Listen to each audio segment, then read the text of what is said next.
जय गुरु जी, शुक्राना गुरु जी। ओम नमः शिवाय, शिव जी सदा सहाय। ओम नमः शिवाय, गुरु जी सदा सहाय। जय गुरु जी, शुक्राना गुरु जी। संगत जी, आज मैं कांटे जी का शुक्राना सत्संग शेयर करने जा रही हूँ, जो उन्होंने हमें रिकॉर्ड कर कर भेजा है। ये एक ब्लेस्ड कर देने वाला सत्संग है, तो कृपया अंत तक बने रहें। जय गुरु जी, शुक्राना गुरु जी। जय गुरु जी, शुक्राना गुरु जी। जय गुरु जी। संगत जी, मैं अपना शुक्राना सत्संग शेयर कर रही हूँ। संध्या वेले का टाइम है। मेरा शुक्राना सत्संग है संगत जी। मैं पहले गुरु जी महाराज का मंत्र जाप करूँगी शुक्राना सत्संग शेयर करने से पहले। ओम नमः शिवाय, शिव जी सदा सहाय। ओम नमः शिवाय, गुरु जी सदा सहाय। ओम नमः शिवाय, शिव जी सदा सहाय। ओम नमः शिवाय, गुरु जी सदा सहाय। जय गुरु जी, शुक्राना गुरु जी। जय गुरु जी सभी संगत जी को। संगत जी, मेरा शुक्राना सत्संग ये है, मैंने पिछले शुक्राना सत्संग में बताया था कि मेरे मम्मी पापा के बीच में कुछ ठीक नहीं चल रहा। तो गुरु जी महाराज ने अपनी कृपा करी है। गुरु जी महाराज सब कुछ धीरे धीरे ठीक करेंगे, लेकिन अभी मेरी माँ का दिमाग पहले से थोड़ा ठीक हो रहा है। हमसे भी, हम दोनों बहनों से भी अच्छे से बात करती है। मेरे पापा के साथ भी थोड़ा वापस घुलने मिलने मेरी माँ लग गई। मेरी माँ का मूड ठीक हो रहा है। गुरुजी सब ठीक कर रहे हैं। गुरुजी कह रहे हैं कि फिक्र मत करो, सब ठीक होगा समय के साथ। तो गुरुजी महाराज का लख लख शुक्राना है इतनी राहत हमें देने के लिए। लख लख शुक्राना गुरुजी महाराज का। और संगत जी, फिर अभी हम बहुत ज़्यादा बीमार पड़ गए थे। मैं भी, मेरे बच्चे भी, मेरे हस्बैंड भी। हम घर में 5 जने हैं, पांचों ही एक साथ बुखार में हो गए थे और बिल्कुल हिम्मत नहीं थी। 3-4 दिन मुझे बुखार चढ़ी, बच्चों को चढ़ी। हम ठीक होते ही थोड़े से ठीक हुए, मेरे हस्बैंड को बुखार हो गई। और उसी बीच क्या हुआ संगत जी, मेरी जो छोटी बच्ची है 4 साल की हो गई है, वो अभी दिसंबर में। तो बड़ी वाली गुड़िया उसके साथ खेल रही थी, तो पता नहीं कैसे उसका हाथ मुड़ गया घर में ही, और बच्ची इतनी तंग हो गई छोटी वाली अपने हाथ को लेकर। उसका हाथ बिल्कुल काम नहीं कर रहा था, और ऐसे पता नहीं कौन सी नाड़ी कैसे किसके ऊपर चढ़ गई हाथ की। तो मैं बुखार में थी, मेरे हस्बैंड हमें खाना पीना बना के खिला रहे थे, और फिर उनको भी बुखार हो गया। और कोई पानी पिलाने वाले घर में नहीं थे, बच्चे भी जो है छोटे हैं। तो हम ही सारा काम कर रहे थे। गुरुजी महाराज हमें हिम्मत दे रहे थे और संभाल रहे थे सब कुछ गुरुजी महाराज। और तो मैंने गुरुजी से अरदास लगाई कि गुरुजी महाराज, मैं कहाँ इसको हॉस्पिटल में लेके जाऊंगी, मेरी भी तबीयत ख़राब है, घर वाले मेरे हस्बैंड है उनकी भी तबीयत ख़राब है, बच्चों की भी, बड़े वालों की तबीयत ख़राब है। तो कैसे होगा गुरुजी महाराज, मैं कहीं नहीं जाने वाली। जो भी करना है आपने बच्ची को घर पे ही ठीक करना है। उसके हाथ में संगत जी बहुत दर्द हो गया था, वो बिल्कुल अपना हाथ हिला डुला भी नहीं पा रही थी। तो उसने आधे दिन तक अपना हाथ वैसे ही रखा, और मेरे पति जो थे वो मेडिसिन लेके अपने काम पे चले गए थे। तो मैंने उनको फ़ोन किया कि बच्ची बिल्कुल हाथ 2-3 घंटे से इसका हाथ वहीं पर है, बिल्कुल हाथ नहीं लगाने दे रही है, तो इसका क्या करें। कल ही, आज तो आप काम पे चले गए, लेकिन कल इसको हॉस्पिटल ले जाना ही पड़ेगा। फिर संगत जी मैं सुबह उठी, और बच्ची रात भर भी तंग थी, अपना हाथ वहीं पर लेके सो रही थी, नींद में भी हाथ नहीं लगाने दे रही थी। मैं सोची इसके हाथ पे बिल्कुल सूजन नहीं आई, लेकिन मैं सोची अंदर ही नाड़ के ऊपर नाड़ चढ़ी हुई है। तो मैं सुबह उठी और मैंने गुरुजी के सामने बिल्कुल मैं अंदर से ऐसे भावुक हो गई, और मैंने गुरुजी से अरदास लगाई, गुरुजी महाराज जो कुछ करना आपने घर पे ही इसको ठीक करना है, और मैं इसको कहीं हॉस्पिटल लेके नहीं जाने वाली। मैंने गुरुजी महाराज के आगे ऐसे बोल दिया। गुरुजी मेरे को माफ़ी करे, पर क्या करे संगत जी, विदेश में है, कोई किसी का सहारा नहीं है, सब अपने अपने में व्यस्त है। यहाँ पर किसी को तंग भी तो नहीं करना चाहते, क्योंकि सब अपनी अपनी फैमिलियों के साथ है, कौन से यहाँ किसी के परिवार हैं। जो कोई किसी की हेल्प कर देगा करते हैं, ऐसी बात नहीं है, हेल्प हम भी करते हैं वो भी करते हैं, लेकिन ऐसे छोटी छोटी बातों में परेशान नहीं किया जाता। तो मैंने अरदास लगाई गुरुजी से। फिर गुरुजी ने दिमाग में थोड़ दिया घर में ही एक वो जो दवा पड़ी थी दर्द वाली, वो दवाई मेरे हस्बैंड बोले कि चलो धूप में बैठ के मैं इसके हाथ के पकड़ के दवा लगाऊंगा, थोड़ी जलन तो इसको होगी दर्द खींचने वाली दवा से, लेकिन इसका हाथ हम पकड़ के रखेंगे, इसको कहीं लगाने नहीं देंगे, नहीं है कहीं आंखों उंखों पे लगा लेगी, इसके जलन हो जाएगी, तो मैं इसका हाथ पकड़ के रखूंगा, कुछ टाइम इसको आराम मिलेगा।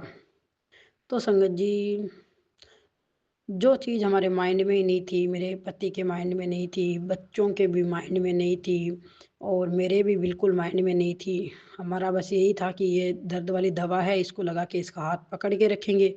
संगत जी, हम दोनों पति पत्नी उसको दवा लगा रहे हैं, और मेरा जो बेटा है 12 साल का बड़ा वाला, वो हमारे पास से उठ के दूजे वाले कमरे में आता है, और उसको गुरुजी दिमाग देते हैं, और वो हमें ले जाके देता है गरम जो पट्टी होते हैं जो दर्द पे बांधते हैं, वो पट्टी हमने 2-3 साल पहले की लाई हुई थी, हमारे घर में कहाँ पड़ी है, ना ये मुझे मालूम था, ना मेरे हस्बैंड को मालूम था।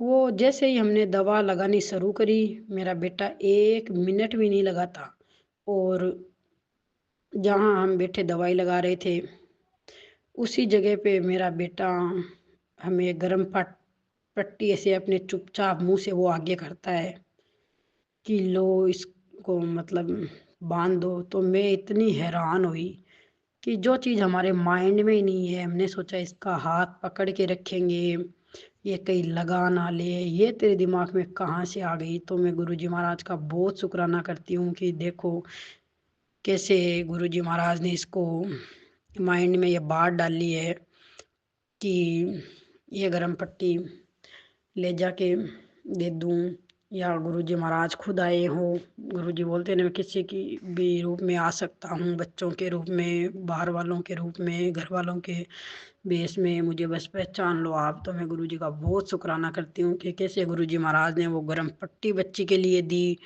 तो वो गरम पट्टी हमने बच्ची को बांधी, जो बच्ची एक दिन से पूरी नाइट से अपना हाथ नहीं हिला पा रही थी, वो बच्ची गरम पट्टी बंधते ही ऐसे नाचने लगी, पूरा अपना हाथ ऊपर कर रही है और घर में खेल रही है। नहीं तो वो एक दिन और एक रात से बिल्कुल अपनी जगह से ही नहीं हिली, ना ही अपना हाथ हटा रही थी, बहुत ऐसे तंग थी। वो बस दवा लगते ही, वो गरम पट्टी बनते ही वो बच्ची पूरा अपना हाथ ऊपर करके दिखा रही है, बोल रही है गुरुजी ने मेरे को ठीक कर दिया, गुरुजी सदा सहाय, ओम नमः शिवाय, शिव जी सदा सहाय, ऐसे मेरी बेटी वो है जो गाती रहती है। तो गुरुजी का वो शुक्राना करती है कि गुरुजी ने मेरे को घर पे ठीक कर दिया।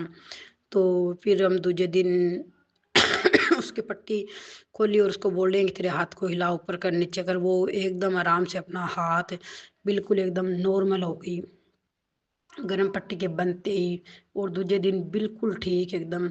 तो गुरुजी महाराज का लख लख शुक्राना है कि गुरुजी महाराज ने घर पे ही बच्ची का इलाज कर दिया। और जो चीज़ हमारे माइंड में नहीं थी, गर्म पट्टी तो बिल्कुल भी नहीं थी। मैं अभी तक ऐसे हूँ कि कैसे इस बच्चे के दिमाग में आया कि ये दवा लगा रहे हैं और मेरे गर्म पट्टी, वो उसने हमें बोला भी नहीं कि मैं गर्म पट्टी लेने जा रहा हूँ दूसरे कमरे में, या कहीं ढूंढूं या इसके लिए मिल जाए, ऐसा उसने कुछ नहीं कहा। बस उसने 1 मिनट भी नहीं लगाया और उसके हाथ में गर्म पट्टी थी संगत जी।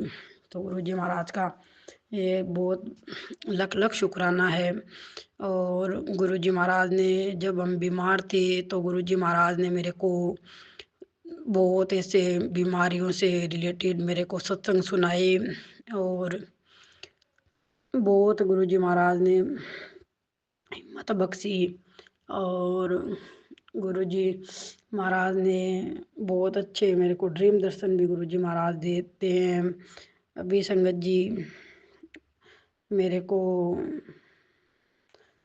आज है मंगलवार है, तो मेरे को मंडे की जो संडे की नाइट होती है उसमें मेरे को ड्रीम आता है कि मैं सो जाती हूँ। और मैं पहले गुरु गोविंद सिंह जी की जो कथा, जो कहानी है उसके ऊपर आधारित मैं मूवी लगाई थी अपने फ़ोन में। तो मुझे नींद आने वाली थी, तो मैंने वो फ़ोन अपने हस्बैंड की तरफ कर दिया कि लो, ये गुरु गोविंद सिंह जी महाराज है, अभी उनके शहीदी दिवस चल रहे हैं, तो आप ये मूवी देखो। इसमें पूरा बताया गया है गुरु गोविंद सिंह जी की जो संघर्ष की जो गाथा है, कैसे चार से साहिबजादे शहीद हुए। तो आप ये देखो। तो मुझे नींद आ गई थी संगत जी, और मैं सो गई थी। तो उसमें सो जाती हूँ और क्या देखती हूँ कि मेरे घर में इतने कबूतर एक साथ आ गए, इतने कबूतर एक साथ आ गए हैं। और जो मेरी बड़ी वाली बेटी है वो डर के इधर उधर भाग रही थी उन कबूतरों से। तो पता नहीं क्या ऐसे मेरे ड्रीम में चला कि कोई नेगेटिविटी जो होती है वो ऐसे डर के भागती है। तो मैं कह रही हूँ कि शायद ये मेरी बड़ी वाली बेटी में है। तो ऐसे मैं कर रही हूँ उसको कि तू डर मत, तू डर मत। और ये मेरा संडे का ड्रीम है। और फिर मंडे की रात होती है, मैं सो जाती हूँ, सवेरे उठ भी जाती हूँ और फिर मैं वापस सो जाती हूँ। तो उस समय मेरे को ड्रीम आता है कि मैं किसी के घर में जाती हूँ और उस घर में इतने फ्लावर, इतनी हरियाली और सभी इतने अच्छे होते हैं। मैं हालांकि मैं उनको जानती नहीं हूँ। और वहाँ पर मेरे को तीन चार इतने सुंदर मोर दिखाई देते हैं, इतने सुंदर उनकी पंखें होती है उस घर में। मतलब मोर की जहाँ देखूं वहीं पे मेरे को मोर पंख ऐसे छोटे छोटे मोर पंख उतरे हुए दिखाई देते हैं। तो मैं उनको इकट्ठा कर रही होती हूँ कि कितने सुंदर मोर पंख है। मैं कम से कम 8 से 10 मोर पंख अपने हाथ में ले लेती हूँ। और फिर मैं उन घर वालों को भी ये बोल के आती हूँ कि जब आप फिर कभी आओ तो मेरे लिए ऐसे ही सुंदर सुंदर ये जो मोर पंख है इनको इकट्ठे कर लेना। जो मोर की पंखें उतरती है इनको इकट्ठे कर लेना और मेरे लिए लेके आना। तो गुरुजी महाराज ने मेरे को ये ड्रीम दिखाया, इतने सुंदर सुंदर मोर मेरे पास में थे और मैं देख रही थी और बहुत सुंदर घर था। एक छोटी सी बच्ची भी मेरे को उस घर में मिलती है जिससे मैं बातें कर रही होती हूँ। वो शायद 5 या 6 साल के करीब होती है। और दो लेडीज भी होती है, लेकिन मैं उनको जानती नहीं हूँ। लेकिन गुरुजी महाराज ने मेरे को बहुत अच्छा ड्रीम दिखाया। मेरे को ड्रीम में मोर पंख मिलते हैं, तो गुरुजी महाराज का लख लख शुक्राना है। गुरुजी महाराज मेरे को बोलते हैं कि तेरे ऊपर बहुत भारी नज़र लगी थी, वो मैंने तेरी नज़रें उतार दी है।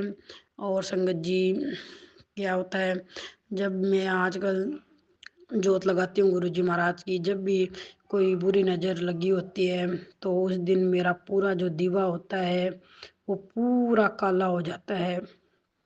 इस तरह से जोत होती है जो वो पूरी होती है, बढ़ जाती है इस तरह कैसे होके। और मेरे को फिर सुबह ही मैसेज मिल जाते हैं कि कोई बुरी नज़र लगी थी बेटे, वो मैंने तेरी उतार दी है। तो गुरुजी महाराज का लख लख शुक्राना है। गुरुजी महाराज से जुड़ने के बाद पहले तो नहीं हुआ, लेकिन जब जब मुसीबत या कोई परेशानी आती है तब तब गुरुजी मेरे को मैसेज देते हैं कि बुरी नज़र लगी थी बेटे, मैंने तेरी बुरी नज़र उतार दी।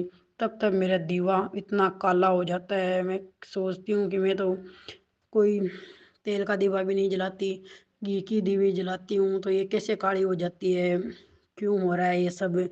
लेकिन गुरुजी महाराज ने मेरे को सत्संग में सुनवाया, हाँ, कि जब जोत ऐसे काली हो जाती है बढ़ते टाइम, तो वो हमारी जो बुरी नज़र होती है वो उतरती है हमारे ऊपर से। तो इसके लिए गुरुजी महाराज का लख लख शुक्राना है।